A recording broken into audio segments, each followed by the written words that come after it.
session on the country's animal encounters and outdoor adventures that enable visitors to really get back to nature. We're going to welcome Karen Schreiber, who is the account manager for Travel Manitoba, to the screen first.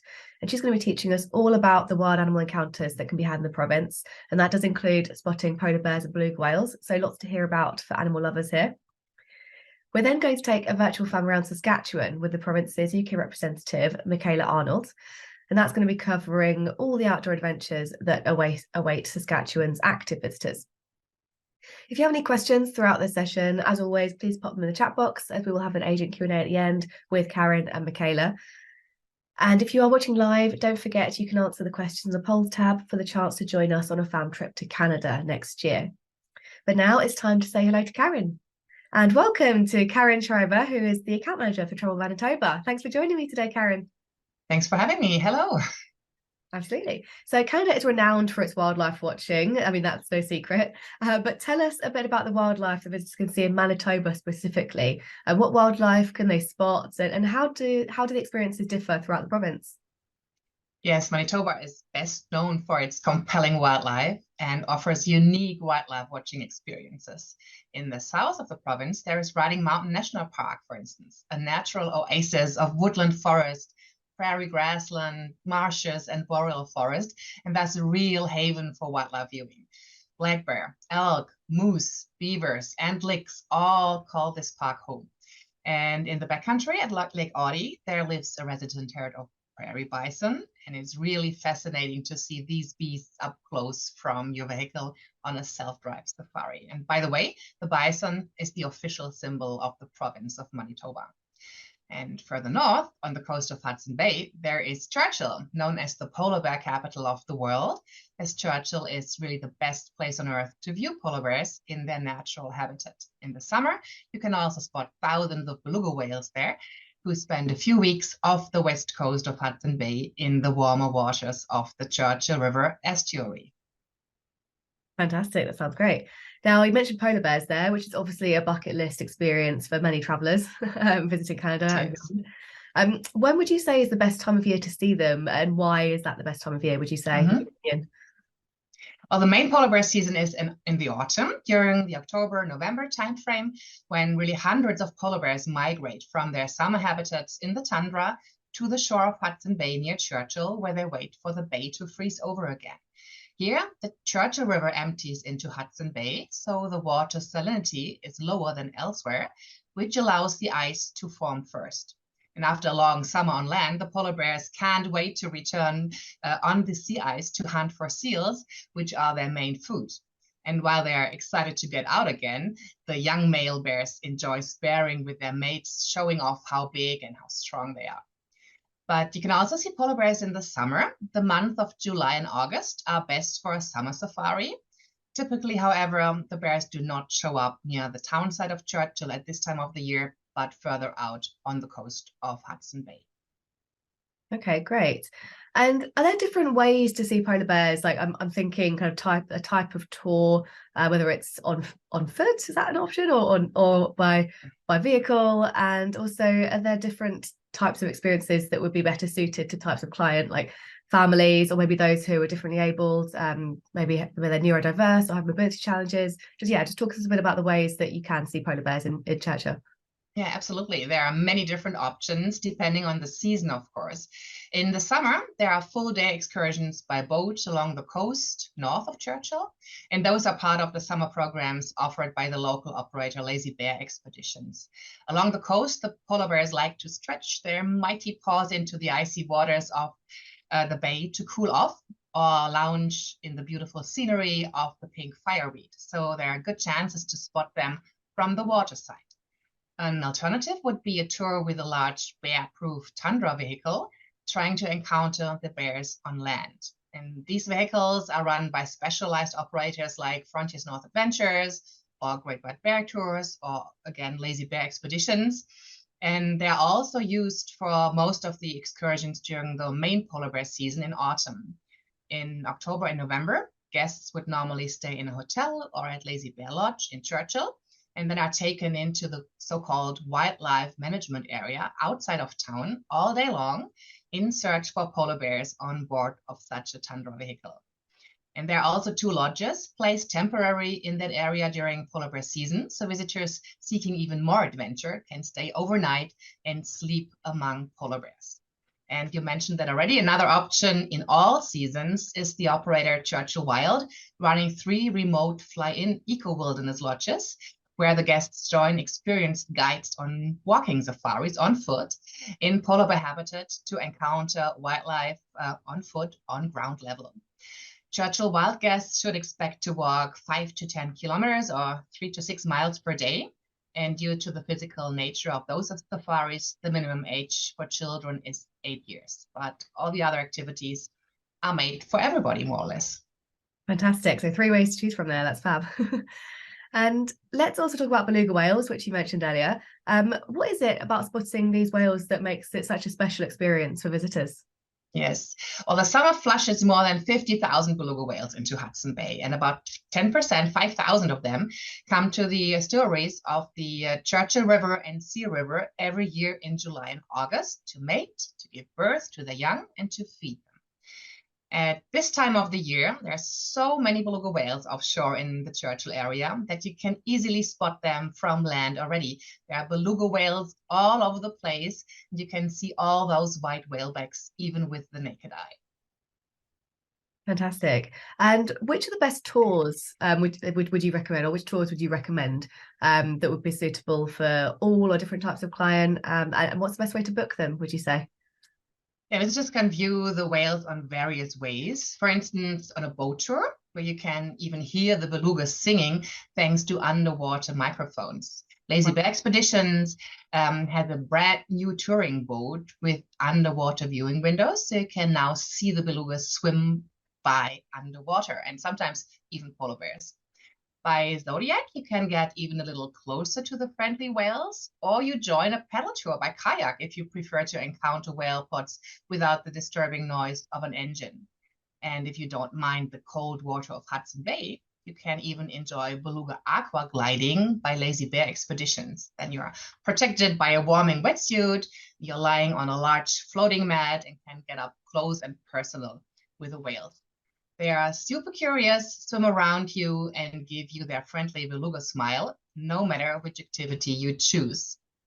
Other operators like Frontiers North Adventures have a cooperation with a local specialist, Sea North Tours, who's organizing water activities to encounter belugas by boat, kayak, or even stand-up paddleboard. Coming back to your question, if everybody can do it, most operators recommend a minimum age of 10 years for the boat and Zodiac tours. Other than that, I think most people can do such a trip as long as they feel comfortable boarding that boat or Zodiac. And for the kayaking or stand-up paddling, of course, you'd need a certain physical fitness to do that. Yeah, it depends on the client's preference and abilities, isn't it, really? Absolutely. In most cases. Okay.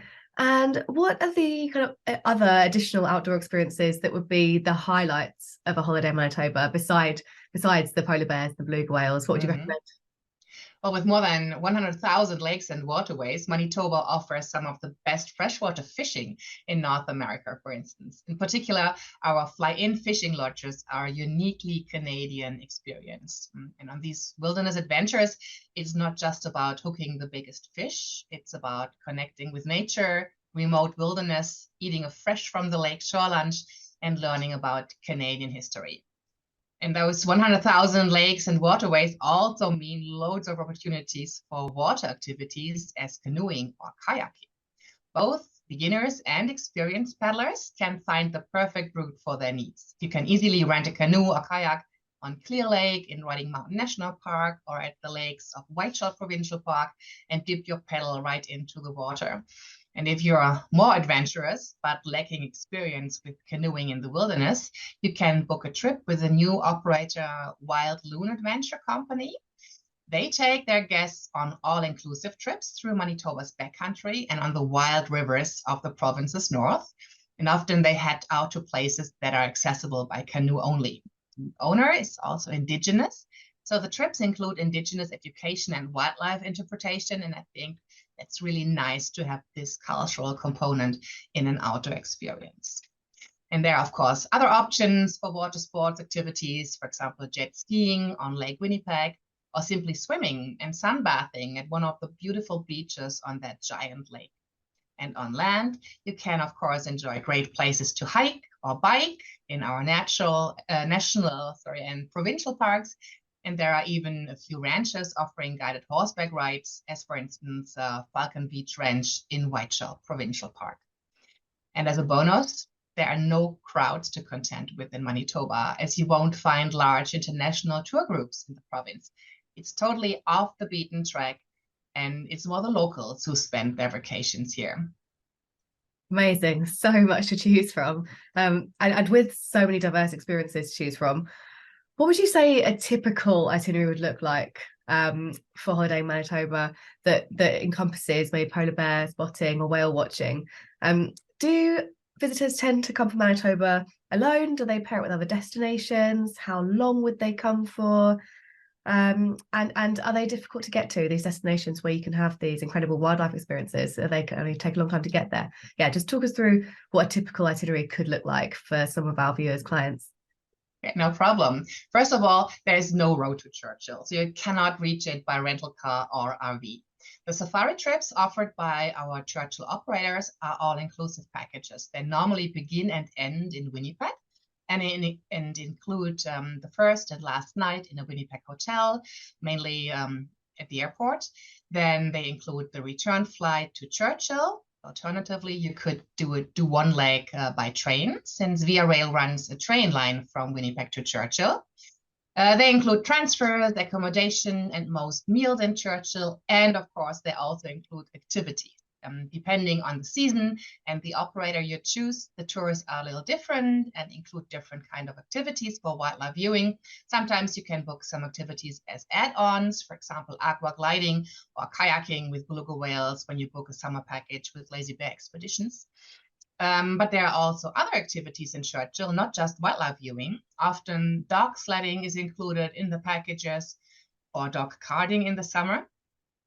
Or there is a town and area tour, sometimes even including a visit of the historic Prince of Wales Fort, or a visit of the local museum at Sanitak with its great exhibit of Inuit art. And by the way, Churchill is also a great place to view the Northern Lights, as the region is located right under the Aurora Oval.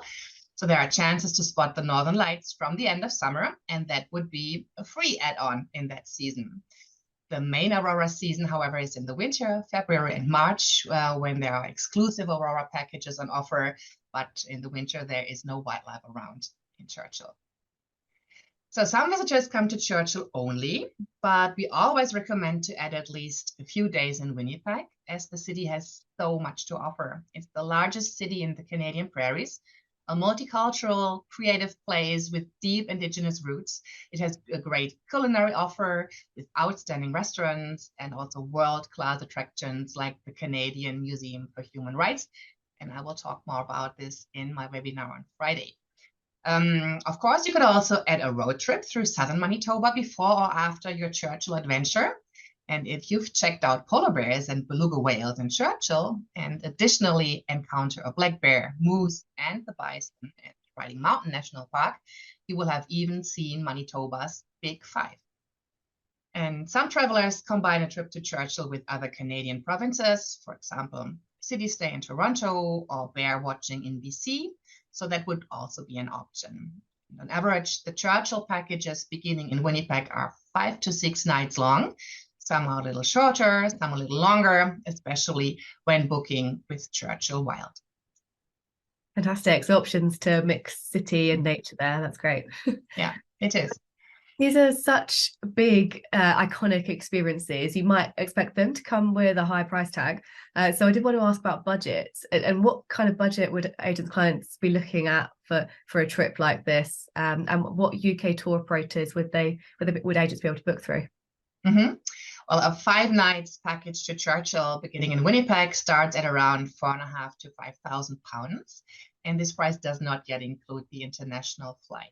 The longer trips get more expensive, of course, especially for the Tundra lodges or the fly-in lodges of Churchill Wild. And yes, most tour operators selling Canada offer Churchill programs. For example, First Class Holidays, Trailfinder, Canadian Affair, Canadian Sky, My Canada Trips, Prestige Travel, Outlet Travel, Lexus Travel, and many, many more. So there are many options. Great, lots to choose from. Thank you for naming them as well. That's great. So that's almost all we have time for to talk about Manitoba right now. So let's take a look at a short video first, so that agents can see the kinds of sites that visitors can see when they visit Manitoba.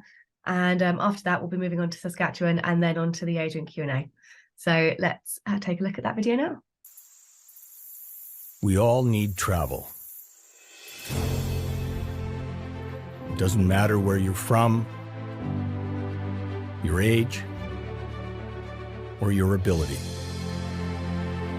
Your heart needs travel. But what every heart needs is a little different.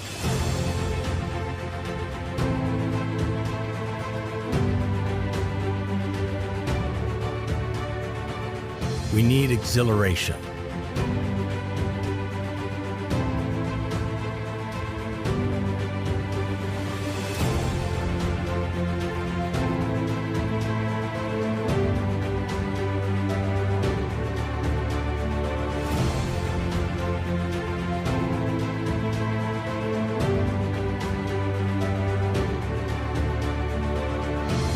Joy as we move to a new beat.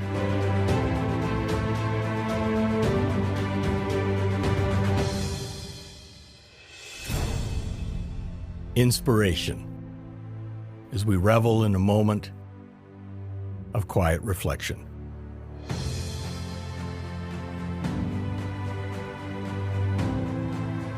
Each journey has to speak straight to your heart, and travel has to be experienced and felt, not explained.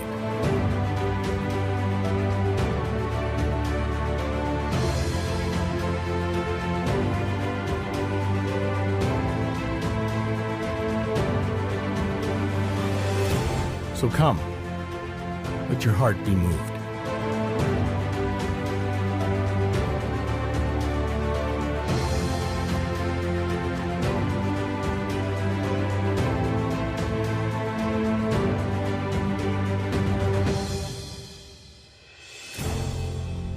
Follow your heart to the heart of Canada.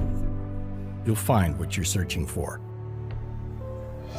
What you find here stays with you forever. Whatever your heart needs, Canada's heart is calling. Amazing. It's fantastic to see all of those wildlife experiences that can be had in Manitoba. So, Karen, we're going to say goodbye to you momentarily in a second. Agents, if you have any questions about selling holidays to Manitoba, please do stick them in the chat box. And we'll move on to exploring Saskatchewan. So, Karen, thank you for sharing all your insight, and we'll welcome you back shortly. Okay, thank you. So, it's time to take this virtual fam of Saskatchewan, where we'll see for ourselves what the experiences that connect visitors to nature look like in this specific province. I have heard we're going to see horse riding, canoeing, and adventures in the wild grasslands. So let's see what Tourism Saskatchewan has prepared for you today. Hi, and welcome to Saskatchewan. My name is Michaela Arnold, and I'm your UK market representative. Today, I'll take you on a virtual fam to our beautiful province. We want you to get familiar with us and give you reasons to send your clients here, and there are enough reasons. Did you know that more than 50% of all UK customers travel to Canada at least a second time? Yes, they do, and they like to explore new routes. So why not Saskatchewan?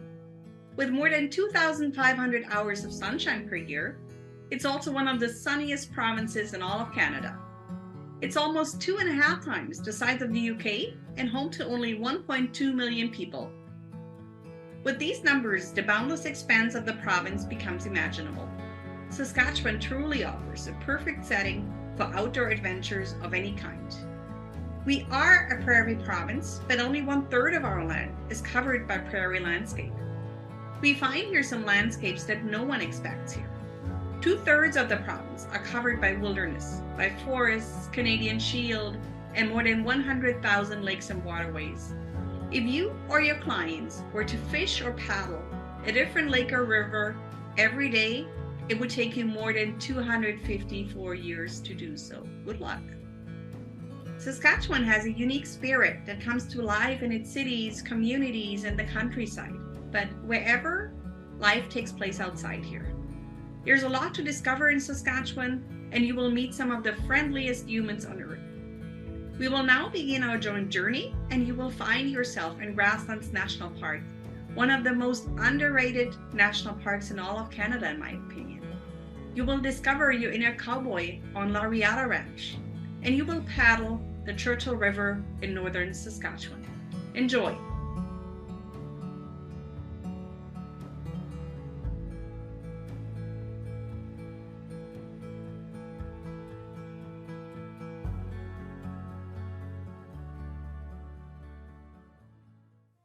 There's something about this land, this expansive land, this rolling landscape.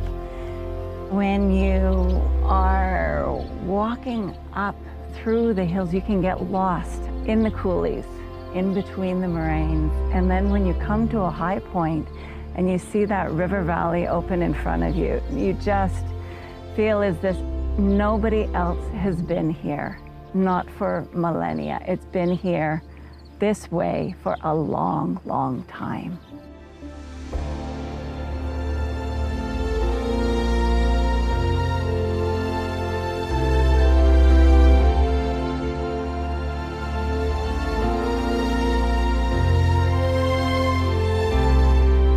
I've lived in many places around the world. We've traveled around the world, but I have never felt this sense of homecoming as I felt here in Grasslands National Park.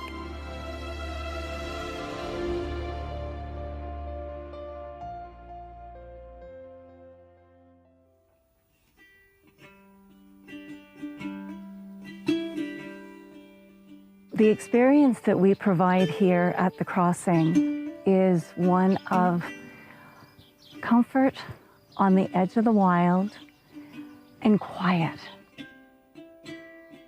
We're in southwest Saskatchewan, right on the edge of Grasslands National Park. And one of the wonderful things about this location is that we do share a fence line with Grasslands National Park so that we can walk directly into the park. We draw people here for 3 nights or more, and it gives people an opportunity to just pause and to come into a quiet, wild space. What we're hoping that our guests feel and experience when they're here is that sense of homecoming, that welcome home to being connected to the land and being connected to themselves, to slow down and leave their busy lives behind, leave whatever it is that is filling their daily lives, and instead create a pause where they can breathe more deeply and come home to themselves.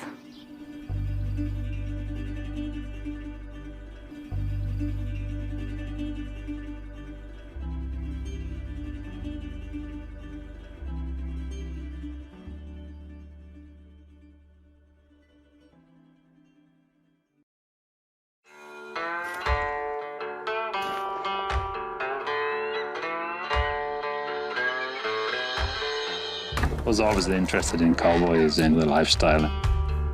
And since I was here on holiday, which was a great experience, I thought, wow, this is something I really, really love to do.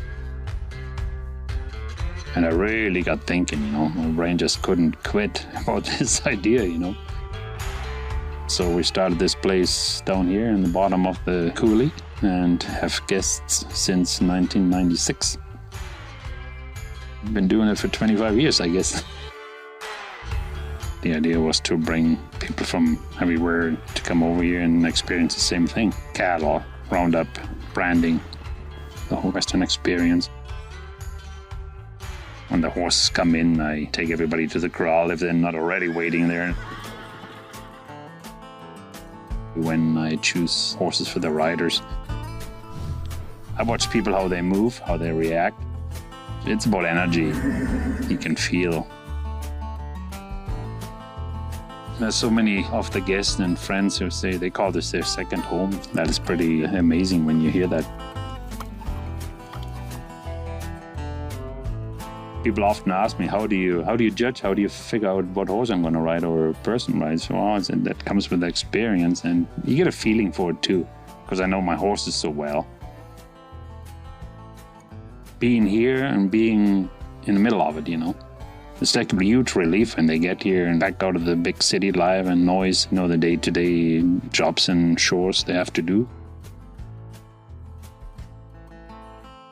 Peace of mind. We're always riding in a group. It's so much more fun, And when you're down here in that valley, or you look around and all you see is the beautiful river valley, the rolling hills and the water, and nothing else. No buildings, no noise. Get on horseback and you see so many things. You're so close to wildlife. It's amazing what you see.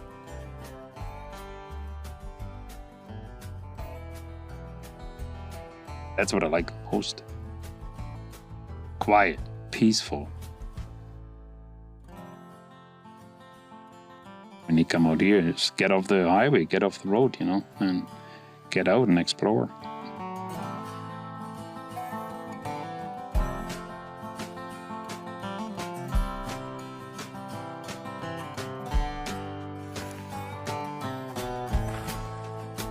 That's pretty much the first question I get.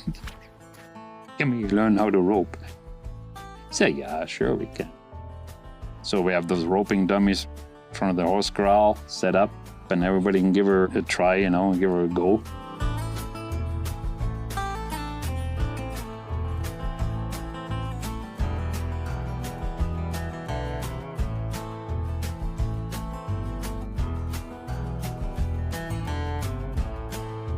A huge table and everybody sits together. And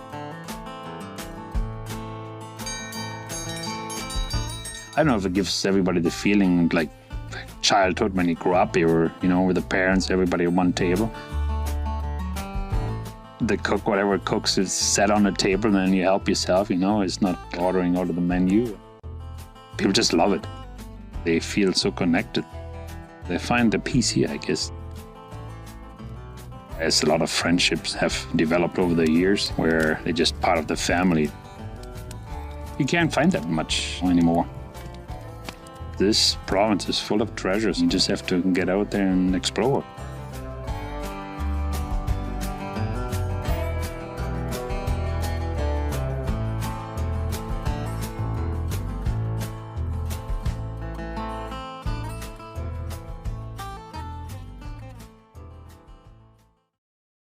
Wilderness helps you to slow down.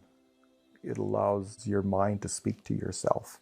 It allows you to listen to the wilderness and listen to your own thoughts. Because if we're always telling our brain what to think, we never have thoughts of our own. It's reflective.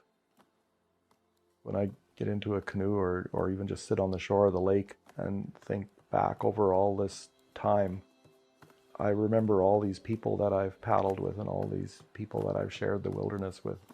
I'm Rick Driediger. I operate Churchill River Canoe Outfitters in Mississippi here. I started in 1972. I went on a canoe trip with an organized group, the guide and all that. I was blown away by the water, the rock, and the moss. On that first canoe trip, our guide asked us on the second last night, he said, wilderness changes people, so how has it changed you? And when you go home, how are people going to notice that you're different? I think that I've discovered myself in wilderness. I became passionate for wilderness, passionate for nature, passionate for the experience that one has when you encounter wilderness. This was something that was so special. I needed to share it with people. Well, the idea of adventure where you can just take your canoe and go walk over the next hill and there's a whole other lake to explore. That's one of the really amazing things about the wilderness of northern Saskatchewan. It's endless. I think there's something for everyone up here. There's routes that you can spend weeks on lakes and explore the area, or you could do a river with lots of whitewater, lots of rapids. What's really unique about the Churchill River is that it flows through multiple eco-zones across the Grain of the Shield. It accentuates the pool drop features that are common in these rivers, and so you get really big lakes and then you get waterfalls and deep rapids in between those lakes. It's safe paddling, it's fun paddling. There's also portages around most of the rapids. That makes it more accessible. The water is warm, so you get to swim and play in warm water all day. I'm Courtney Hatchrow. I am a guide at Churchill River Canoe Outfitters. I'm Lane McKenzie, and I'm a canoe guide at CRCO. It feels really special to get to paddle these waters. I think it's made me realize what's important in life. When I'm out on the water, I think I have a sense of being part of a bigger story. From doing many of these trips, we start to find all the cool spots that we like and we enjoy, and then we want to share that with other people. I think guiding is probably the most special thing you can ever do. It's about guiding a group of people. It's about taking this group of people and helping them become more than they are. I think the most meaningful part of guiding for me is the personal aspect of it, believing in myself and guiding people through something. It's definitely rewarded me with pretty amazing connections, meeting like fantastic people from all sorts of walks of life. I know these people are going to go out into the wilderness and they're going to come back different people. And I can hardly wait till they come back and they start telling me about their adventures. There's something amazingly special about this land and about the experience of being here.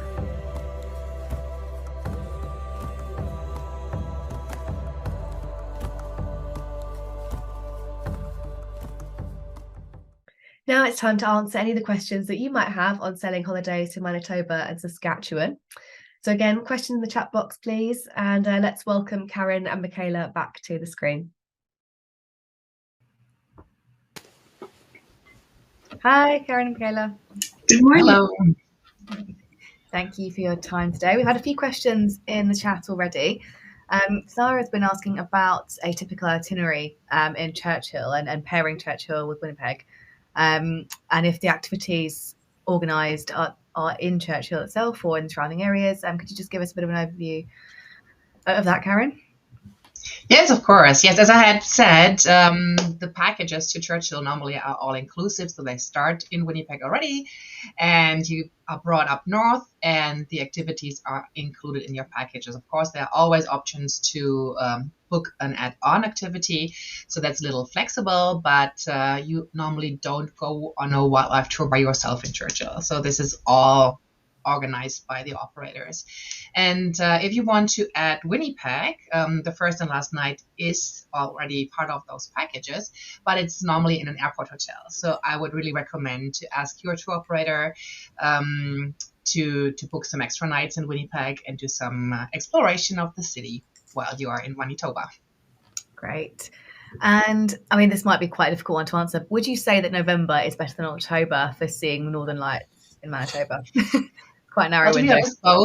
Both are not the perfect season to see aurora, while they show up in late summer already. So from mid-August on, you have chances to see them, and the chances are not bad in the summer while it's warm and the skies are clear. But as Lydia said, in the fall, in autumn, it's more cloudy a bit. So the chances are not as big in the polar bear season. The main aurora season is in winter, February and March, when the skies are usually very, very clear and much darker. So there are great options for aurora viewing in winter.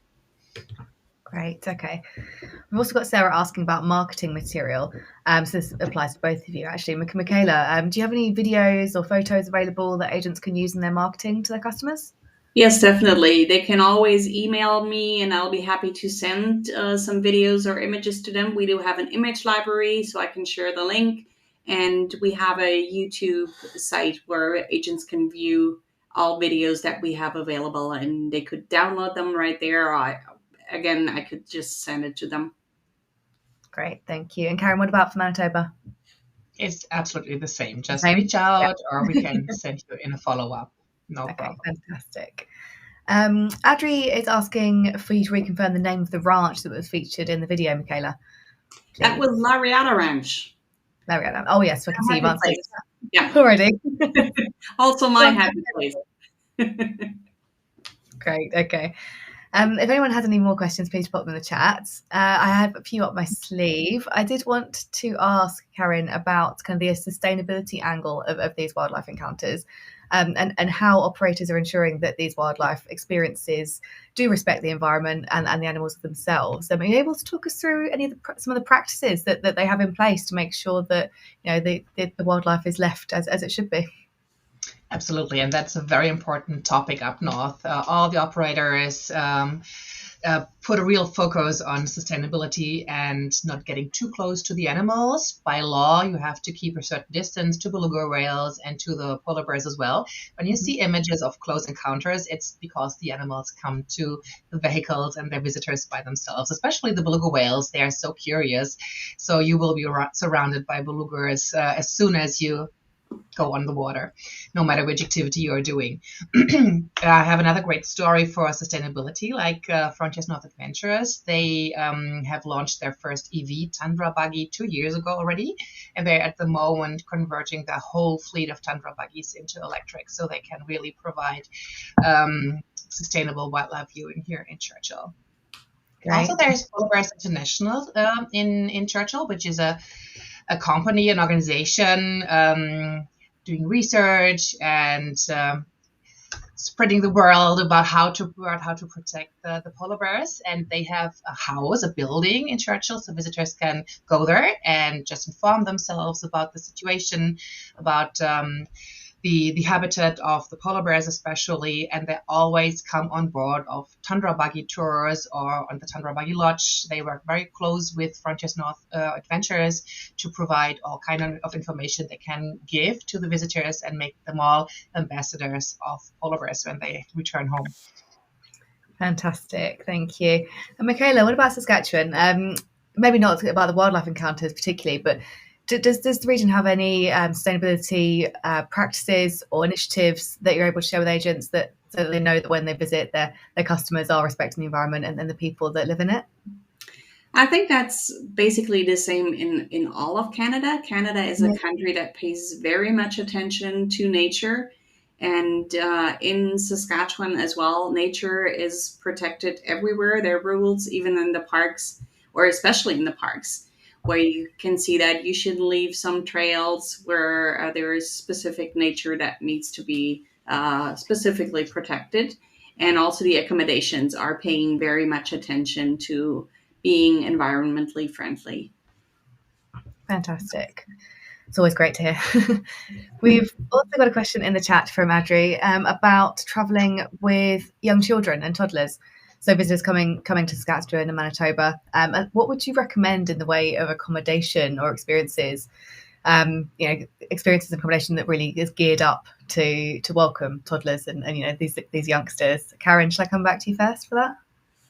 Mm-hmm. Well, I had mentioned this in my little interview session with you earlier. For those wildlife encounters, it's a little bit difficult with toddlers. Children are welcome from the age of 8 on most of the activities, like the walking safaris or on the boat tours. You can bring smaller children, but you must accept that you won't be able to do all the activities with smaller ones. So perhaps wait a little longer before they're a little older and understand more about what's going on up north with the wildlife. So like kids going to school, that's a perfect age to start doing that. Fantastic. And Michaela, what about in Saskatchewan? And any tangible recommendations you're able to make today? Yeah, definitely. Well, both of our national parks, so Prince Albert or Grasslands National Park, are ideal for families, even with toddlers. And there are one activity that immediately comes to my mind, which is the RCMP Heritage Center in Regina. It's the only basic training academy for the Royal Canadian Mounted Police, and they have a very cool museum there that's very interactive and offers activities even for small children. And the other one would be Champetre County Ranch, which is a ranch, but there is no riding activities per se. They offer wagon rides, for example, that even toddlers can participate in. And it's ideal for families to live the ranching lifestyle for a while and just find out what it was like. Brilliant. Okay. These Q&As go so quickly. I'm afraid that's all we've got time for. So thank you very much, Michaela and Karen, for sharing your time. Great. Thank you for your time.